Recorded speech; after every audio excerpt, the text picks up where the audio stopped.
दोस्तों जय हिंद और आप सभी का वेलकम है आपके प्रीतम आर्ट्स अकेडमी में।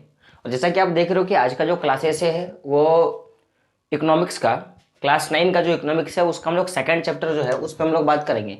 और सेकंड चैप्टर क्या है? संसाधन के रूप में लोग। चैप्टर क्या है आपका? संसाधन के रूप में लोग। तो आप देखोगे तो सबसे पहले हम लोग डिस्कशन करेंगे कि संसाधन है क्या। लोग माने आपको पता है कि लोग माने क्या होता है, आदमी होता है। तो हम लोग आज बात करेंगे सबसे पहले कि संसाधन होता क्या है। तो आपको पता है कि ब्रह्मांड में प्रत्येक वस्तु जो हमारी आवश्यकता को पूरा करता है उसको हम लोग क्या बोलते हैं? उसको हम लोग संसाधन बोलते हैं, यानी कि रिसोर्सेज बोलते हैं। ठीक है। तो अब यहाँ पे बात यह आता है कि सर आपने बोला कि ब्रह्मांड में प्रत्येक वस्तु जो हमारी आवश्यकताओं को पूरा करता है वो हमारे लिए संसाधन है। तो सर आप मेरे को ये बताइए कि लोग कैसे हमारी आवश्यकताओं को पूरा करता है। तो समझो मेरी बात बाबू, आप क्या हो? आप मेरे वीडियो को देख रहे हो, आप एक आदमी हो। ठीक है। आपकी आवश्यकता क्या है कि आपको शिक्षा लेनी है क्लास 9 के रिलेटेड। ठीक है।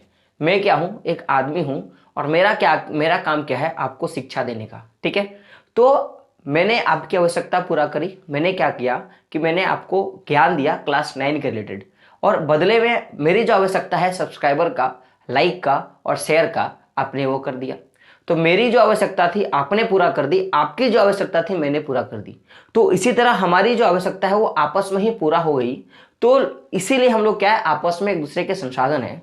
तो मैंने क्या बोला, संसाधन क्या है कि प्रत्येक वस्तु जो हमारी आवश्यकता को पूरा करता है उसको हम लोग क्या बोलते हैं? संसाधन बोलते हैं। तो अभी मैंने जो उदाहरण दिया इसमें से आपको तो समझ में आ गया होगा कि किस तरह से हम लोग एक दूसरे को संसाधन बोल सकते हैं। बात क्लियर है?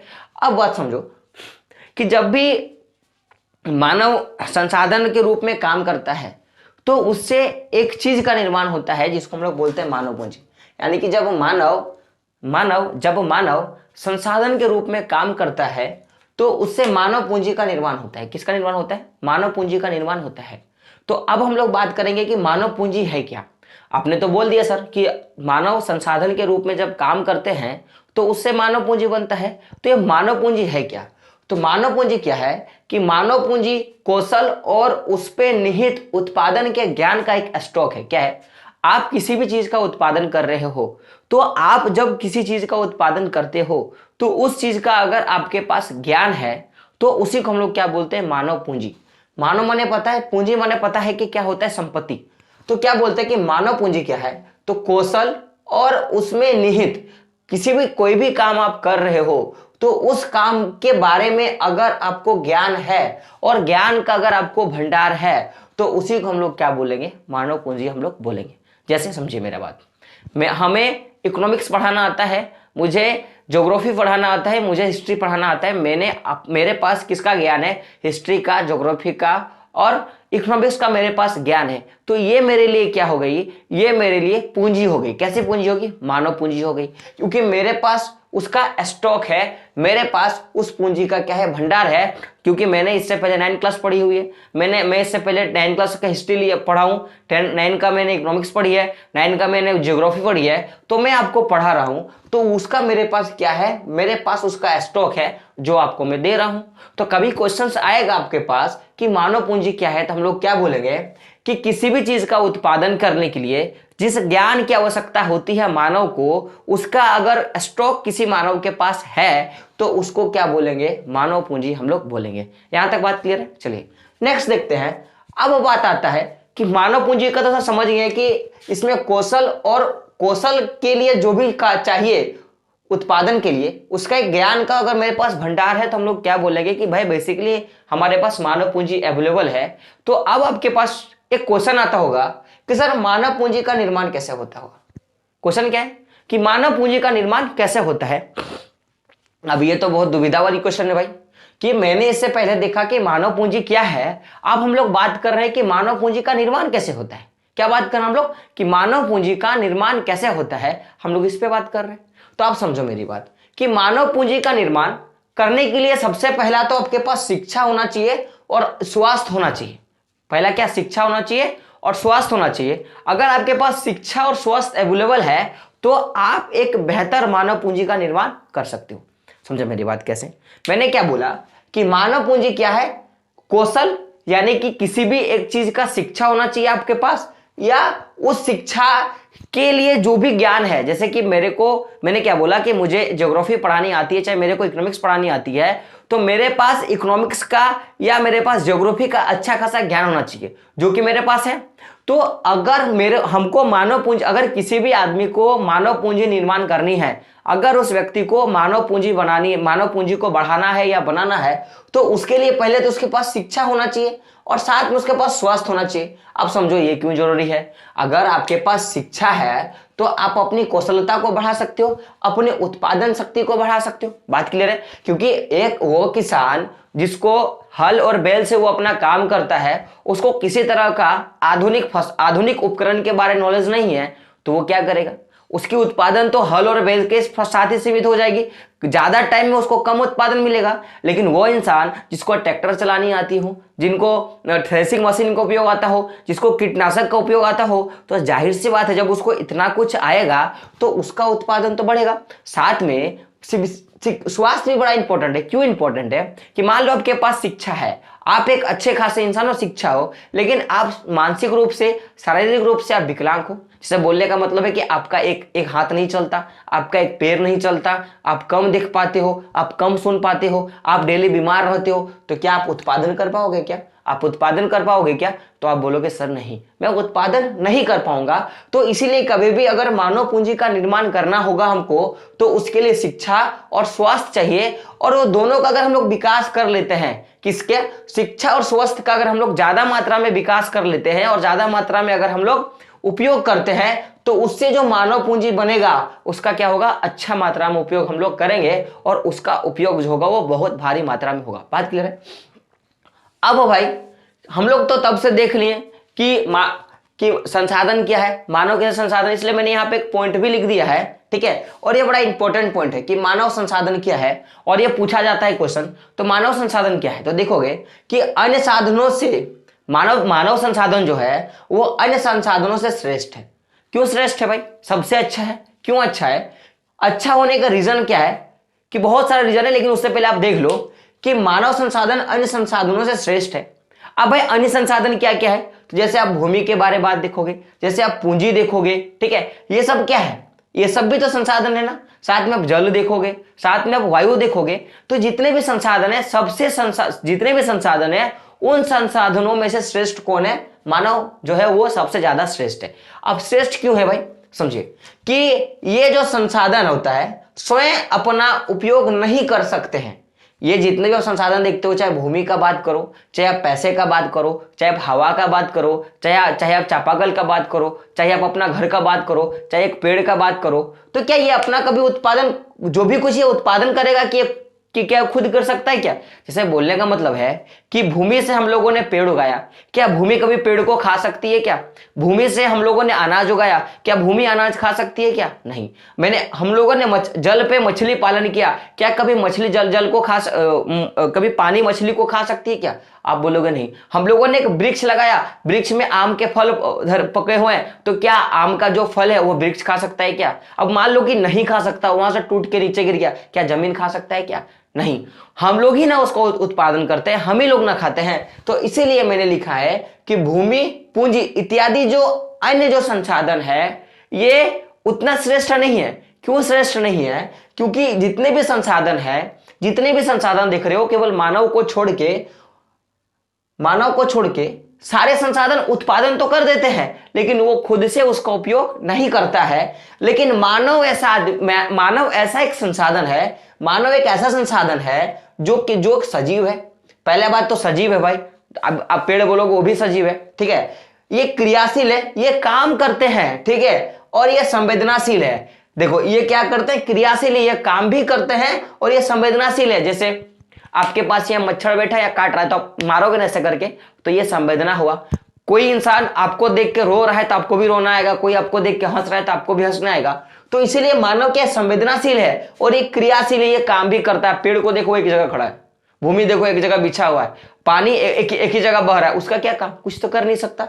तो मानव क्या क्रियाशील है और एक संवेदनाशील है। और एक बात इंपॉर्टेंट कि ये जो होता है, जो अन्य संसाधन का क्या करता है? ये उपयोग करता है, और खुद से भी जो संसाधन बनाता है ना, उसका भी उपयोग करता है। जैसे जैसे आदमी का अगर मैं बात करूं, एक मानव का मैं बात करूं, तो मान लीजिए एक मानव ने एक फोन बनाया, जैसे आपके हाथ में जो फोन है, फोन है, मेरे पास जो फोन है, उसको कोई एक आदमी ने मैन्युफैक्चरिंग करी होगी, तो वो आदमी भी उस फोन का उपयोग करता है कि नहीं? आप बोलोगे हाँ। एक आदमी एक आम का पेड़ लगाया, तो अब आप मेरे को बताइए कि अगर वो आम का पेड़ लगाता है तो वो आम को खा सकता है कि नहीं? आप बोलोगे हाँ। अगर एक आदमी धान की खेती करता है तो वो धान को खाएगा कि नहीं? आप बोलोगे हाँ। अगर एक आदमी गन्ना का खेती करता है तो वो चीनी लेगा कि नहीं? आप बोलोगे हाँ। एक आदमी अगर भूमि में घर बनाता है तो वो उसका उपयोग करेगा कि नहीं? आप बोलोगे हाँ। तो आप मेरे को बताओ, क्या कभी भूमि खुद चावल को खाई है क्या? आप बोलोगे नहीं। क्या भूमि कभी पेड़ लगा के उसको खुद खा गई क्या? आप बोलोगे नहीं। क्या क्या आम का पेड़ आम फड़ा तो क्या आम खुद व खुद आम को खा गया क्या?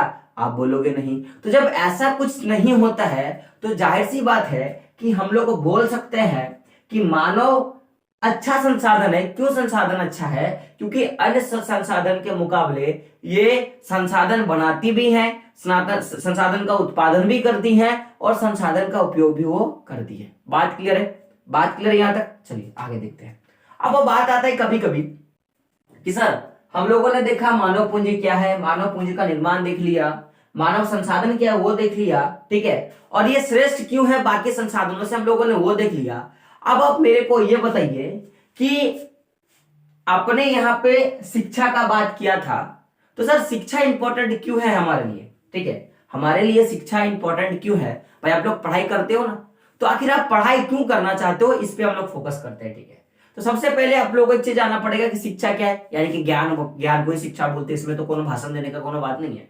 लेकिन जब भी मैं शिक्षा का बात करूं तो हमारे मानव जीवन में बोलूं या मानव पूंजी के निर्माण में बोलूं या मानव संसाधन में बोलूं, तो शिक्षा का बहुत बड़ा महत्व है।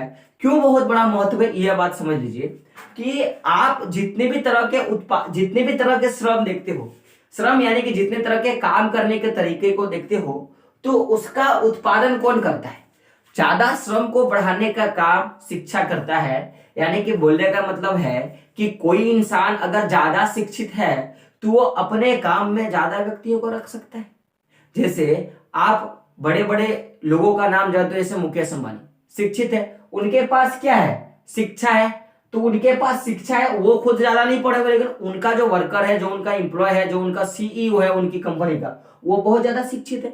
जब वो शिक्षित है तो उससे उनकी श्रम में गुणवत्ता बढ़ती है। जैसे बोलने का मतलब है कि श्रम की गुणवत्ता बढ़ने का मतलब है कि समझो, एक किसान लेते हैं और एक सिंपल सा फल है, दो किसान लेते हैं। एक वो किसान जो हल बैल से पारंपरिक तरीके से वो क्या करता है, अपना उत्पादन करता है, और एक वो किसान जो नए नए तकनीकों से क्या करता है, उत्पादन करता है। अब दोनों में अंतर क्या होगा?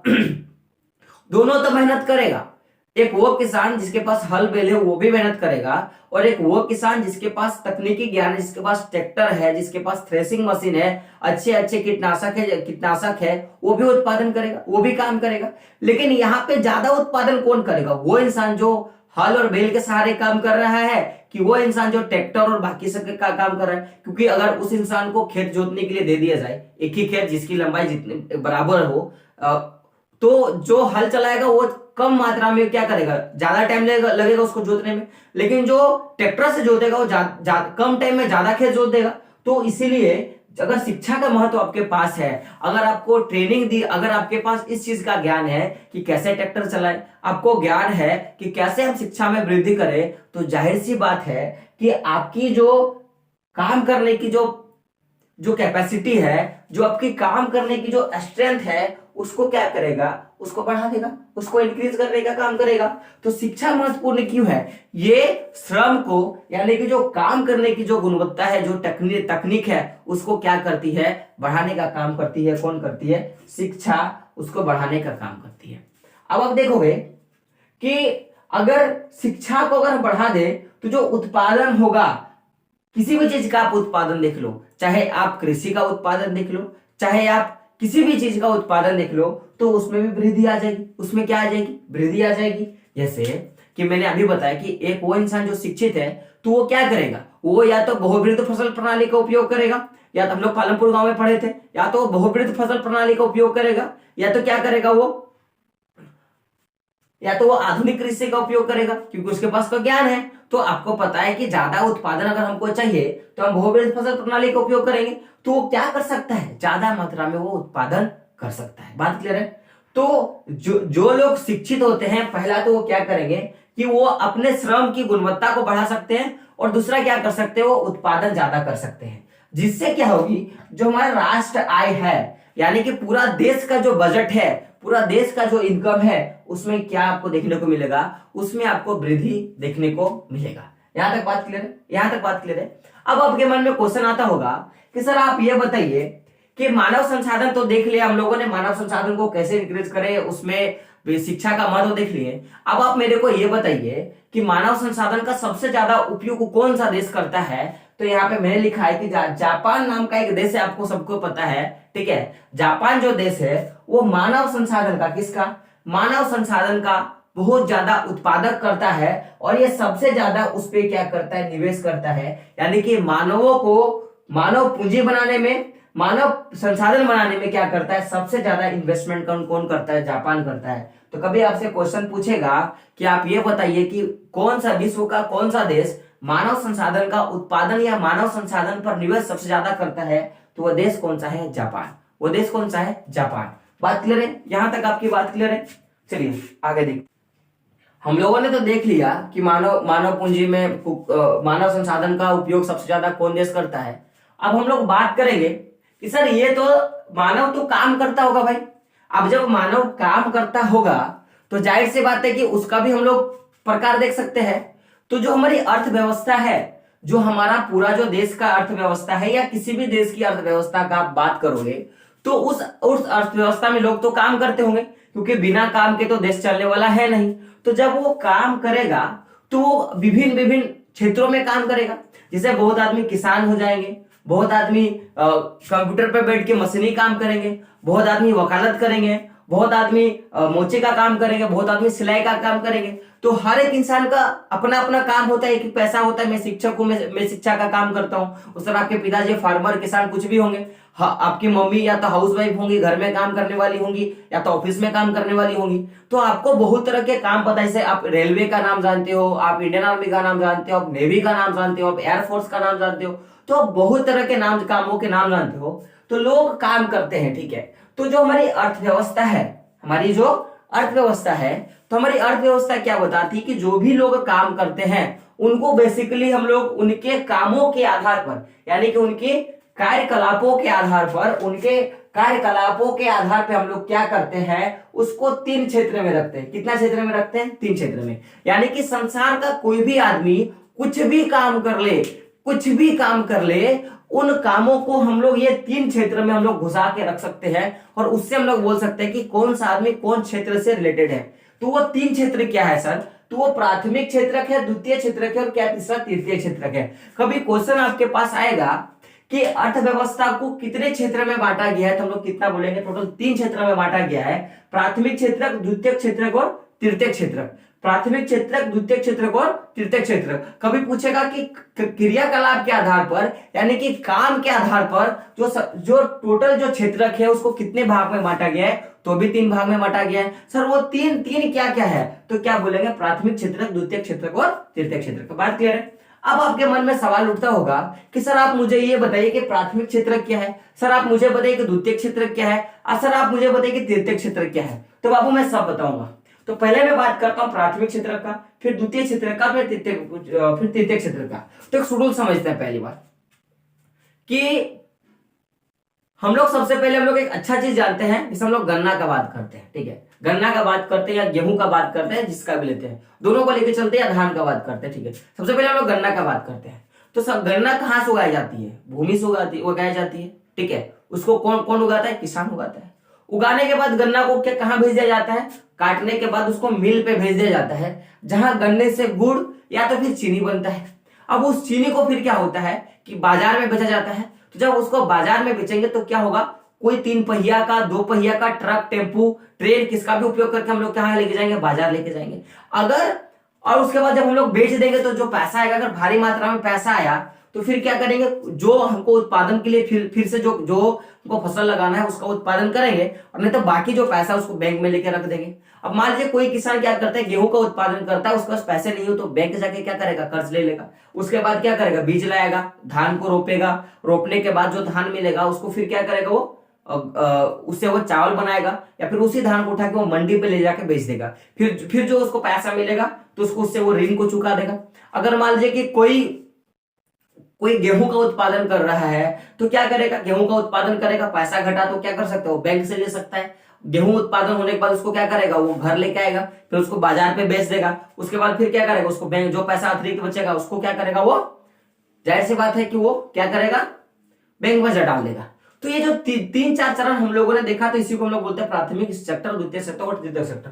तो अगर मैं प्राथमिक क्षेत्र की बात करूं तो कोई भी इंसान जो भी क्रिया करता है, अगर वो क्रिया सीधा भूमि से जुड़ा हुआ है, किससे, सीधा भूमि से जुड़ा हुआ है, तो उसको हम लोग क्या बोलेंगे, उसको हम लोग प्राथमिक क्षेत्र के अंतर्गत बोलेंगे। जैसे किसान कौन सा काम करता है, वो प्राथमिक क्षेत्र का काम करता है। जैसे गाय, हम लोग मवेशी पालते हैं तो वो भी कौन क्षेत्र का होता है, वो प्राथमिक क्षेत्र का है। हम लोग मछली पालते हैं वो भी कौन क्षेत्र का है, प्राथमिक क्षेत्र का है। हम लोग मुर्गी पालते हैं वो कौन सा क्षेत्र का है, प्राथमिक क्षेत्र का है। तो मैंने बोला कि वो सारी क्रियाएं जो सीधे भूमि से जुड़ी हो उनको क्या बोलेंगे, प्राथमिक क्षेत्र की क्रिया बोलेंगे। आप मेरे साथ रिपीट करोगे कि वह सारी क्रियाएं जो भूमि के साथ जुड़ी हो उनको क्या बोलेंगे, प्राथमिक क्रिया बोलेंगे। अब प्राथमिक क्रिया का उदाहरण देख लो भाई, कृषि, वानिकी, मछली पालन, मुर्गी पालन और खनन का काम। खनन मतलब जानते हो क्या होता है, कोयला उत्पादन, है ना, कोयला उत्पादन या तो फिर अभ्रक उत्पादन, तांबा उत्पादन, लोहा उत्पादन, ये सब किसके अंतर्गत आते हैं, ये सब भी प्राथमिक क्षेत्र के अंतर्गत आते हैं। तो क्वेश्चन आएगा कि कृषि कौन सा क्षेत्र के अंतर्गत आता है, तो हम लोग क्या बोलेंगे, प्राथमिक क्षेत्र के अंतर्गत। खनन कौन सा क्षेत्र में आता है, तो भी क्या बोलेंगे, प्राथमिक क्षेत्र के अंतर्गत आता है। तो यह प्राथमिक क्षेत्र की बात की हम लोग क्या बोले कि वे सारी क्रियाएं जो सीधे भूमि से जुड़ी हो उनको क्या बोलते हैं, प्राथमिक क्षेत्र की क्रिया हम लोग बोलते हैं। और प्राथमिक क्षेत्र क्रिया में एक बात आप लोग कान खोल के सुन लीजिए कि किसमें हम लोग ज्यादातर किसी भी चीज का विनिर्माण नहीं करते हैं, इसमें वस्तु का हम लोग उत्पादन करते हैं। क्या करते हैं, यहाँ पे वस्तु का हम लोग उत्पादन करते हैं, कभी भी किसी वस्तु का विनिर्माण नहीं होता है। विनिर्माण माने जैसे कि बोल सकते हैं कि गन्ना का उत्पादन हुआ, गन्ने से चीनी बना दिया, तो ये विनिर्माण की क्रिया हो गई। हमको धान मिला, धान से हम लोगों ने चावल बना दिया, तो चावल बनाने के लिए हो सकता है हमको जो धान चावल पीसने वाली जो मशीन है उसका उपयोग करेंगे। हम लोग जो आटा है, जो गेहूं है, गेहूं से हम लोगों ने आटा बना दिया, तो हो सकता है कि हम लोग विनिर्माण का काम करेंगे। तो ये सारी चीजें जो जिसमें मशीन का उपयोग आएगा उसको हम लोग द्वितीय क्षेत्र में रखते हैं। तो इसलिए मैंने लिखा है कि इस क्षेत्र में विनिर्माण का कार्य होता है। इस क्षेत्र में किसका काम होता है, विनिर्माण का काम होता है। यानी कि किसी भी वस्तु का जो वस्तु को उत्पादन मिला, भूमि से मिला, जो प्राकृतिक तौर से सीधे रूप से मिला, उसको हम लोग किसी तकनीक के द्वारा क्या करते हैं, उसको सही ढंग से हम लोग क्या करते हैं, व्यवस्थित करते हैं। जैसा कि मान लो कि मैंने एक पेड़ का बागान लगाया, ठीक है, तो पेड़ के बागान से मेरे को जो फर्नीचर मिले, ऐसे पेड़ तो काटना नहीं चाहिए लेकिन समझाने के तौर पे मैं बता रहा हूं कि उससे जो मेरे को फर्नीचर मिला, जो मेरे को लकड़ी मिला, उससे मैंने बोर्ड बनवा दिया, उससे मैंने टेबल बनवा दिया, उससे मैंने कुर्सी बना दिया, उससे मैंने पलंग बनवा दिया, उससे मैंने दरवाजा बना दिया। तो उसका एक मॉडिफाई हम लोगों ने किया था। तो जो मॉडिफाई वाला जो हो गया वो किसके अंतर्गत आएगा, द्वितीय क्षेत्र के अंतर्गत आएगा। इसीलिए मैंने यहाँ पे लिखा है जो चीनी, क्योंकि वो गन्ने से बनती है चीनी, तो इसलिए उसको प्राथमिक क्षेत्र द्वितीय क्षेत्र में रखते हैं। आटा, वो गेहूं से बनता है आटा, द्वितीय क्षेत्र में। पनीर दूध से जो बनता है, दूध से ही ना पनीर बनाते हैं, तो वो भी एक मशीन के द्वारा होता है, इसको भी किस में रखते हैं, द्वितीय क्षेत्र में रखते हैं। बात क्लियर है, बात क्लियर है। तो प्राथमिक क्षेत्र का द्वितीय क्षेत्र क्या समझ में आ गया। प्राथमिक क्षेत्र वैसा क्षेत्र जिसका उत्पादन सीधा भूमि से जुड़ा हुआ उसको क्या बोलेंगे, प्राथमिक क्षेत्र। इसमें किसी भी तरह मशीन का उपयोग नहीं होता है। लेकिन द्वितीय क्षेत्र में उत्पादन नहीं बोल सकते, यहाँ पे निर्माण क्रिया होती है। कैसे क्रिया होती है, निर्माण क्रिया यहाँ पे होती है। अगर मैं तृतीय क्षेत्र का मैं बात करूं, किसका मैं बात करूं, तृतीय क्षेत्र का, तो तृतीय क्षेत्र सेवा क्षेत्र है। सीधा जानो कि तृतीय क्षेत्र कैसा क्षेत्र है, यह सेवा क्षेत्र है। कैसा क्षेत्र है, सेवा क्षेत्र है। यानी कि यहाँ पे जो भी कुछ होता है वो सेवा के रिलेटेड होता है, सेवा रिलेटेड।